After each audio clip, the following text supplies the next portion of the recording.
السلام عليكم ورحمة الله وبركاته. شرحنا بالفيديو السابق كانت عن النوع الأول اللي هي العدسات الكروية السفير. عندنا النوع الثاني اللي هي العدسات الاسطوانية اللي هي السلندر. عندنا ملاحظة أن العدسات الاسطوانية دائما المحورين متعامدين فيها والزاوية بيناتهم 90، ودائما عندي محورين. العدسات الكروية جميع محاورها قلنا احنا كانت نفس الحركة ونفس القوة ونفس الإشارة. هنا عندنا محورين متعامدين، لازم شرط أساسي إنه الزاوية بيناتهم تكون 90.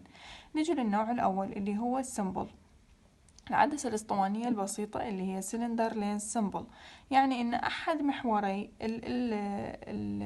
العدسة الاسطوانية أحد محوريها ثابت، أي بدون حركة ولا بقوة ولا درجة ولا إشارة، وتكون إشارتي أما صفر يا أما أصلا بدون ما نكتب أي شيء بالأحد المحاور.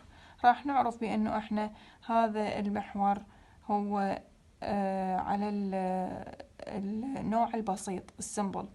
هنا نشوفوا هذه أمثلة ذكرت لكم إياها. المحور إحنا عندنا الأول هو اللي راح يكون صفر اللي هو السفير، العدسة الكروية، والعدسة الاسطوانية راح تكون اللي حامل الإشارة والقوة والدرجة اللي هي يا أما بالماينس يا أما البلس. هذه عندنا ثلاث أمثلة. المثال الأول عندنا مثلا ماينس 1 على 90. المحور الثاني عمودي عليه راح يكون على 180. فهنا عندنا بعض الملاحظات تقول الدرجة الأقل هي العدسة الكروية، يعني بكتابة الوصفة اللي هي أول شي لازم تكون العدسة الكروية دائما، هذا قانون ثابت، والمحور مالت العدسة الكروية اللي هي الأصغر أو الدرجة الأقل. راح نكتب هنا عندنا سؤال، راح يكون عندنا هاي الأمثلة والسؤال عليها يقول اكتب الوصفة الطبية مع ذكر نوع العدسة والخطأ الانكساري فيها. يعني هم نوع العدسة وهم نكتب الوصفة وهم الخطأ الانكساري، يعني ثلاث مطالب. نجي هنا هذا النوع، نشوف احنا هنا عندنا المحورين متعامدين. أول شرط موجود عندنا واحد من المحورين صفر، فراح تكون المثال الأول الوصفة مالتي الار اكس زيرو أو بلانو. نكتب هنا العدسة السلندر مالتي زائدة أو ناقص، العفو ناقصا واحد. هذا المثال الأول ناقص واحد دايوبتر سلندر. الأكسس مالتي الدرجة الأقل مالتي على يا محور على 180. فهنا المحور مالتي أشرت لكم بأنه المحور مالتي الدرجة السفير الأقل اللي هو على 180. هنا العدسة مالتي سلندر لينز سمبل. النوع البسيط. نوع الخطأ الانكساري استكماتيزم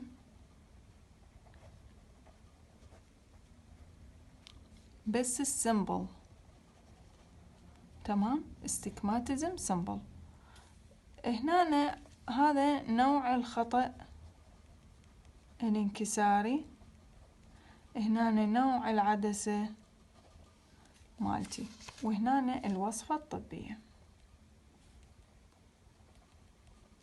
هذا المثال الأول. المثال الثاني هنا محدد لي واحد من المحورين، أيضا لازم عندنا الأكسس مالتنا هنا المحاور ما متعامدة، فهنا الوصفة مالتي راح تكون ار اكس أيضا زيرو أو بلانو أو خط نحط، فهاي بترجع يمكم.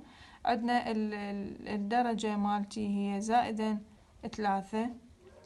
الأكسس للمحور الأقل. هنا شلون راح أطلع الأكسس مالتي؟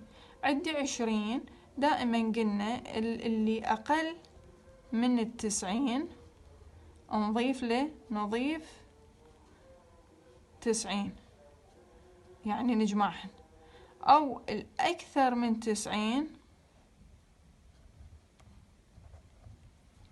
نطرح من عنده 90.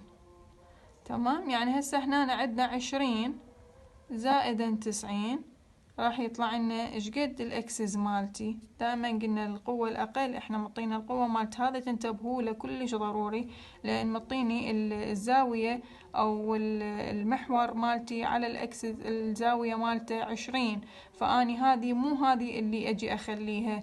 لازم تنتبهون المحور مالت الدرجة الاقل، درجتي الاقل هنا 20 زائدا 90 على 110.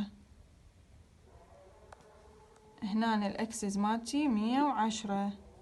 هذا المثال الثاني.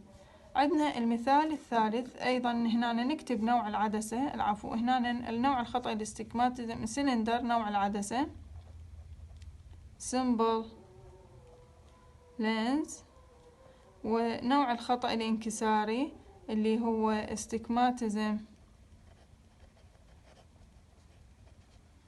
simple نوع البسيط. المثال الثالث RX راح يكون هنا عندنا الصفر، المحور مالتي ناقص 1 و3/4، الأكسس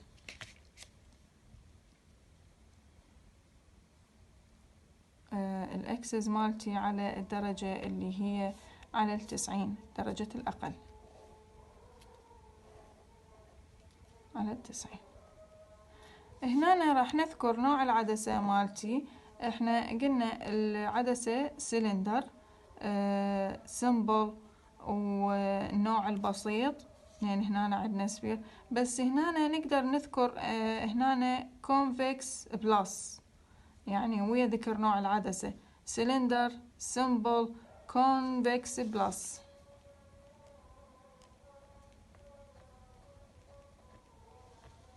يعني هذا نوع العدسة. هنا راح نذكر نوع العدسة مالتنا، راح يكون أيضا سلندر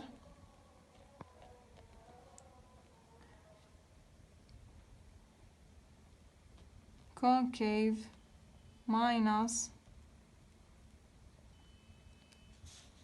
سمبل. نوع الخطأ الانكساري استجماتيزم سمبل.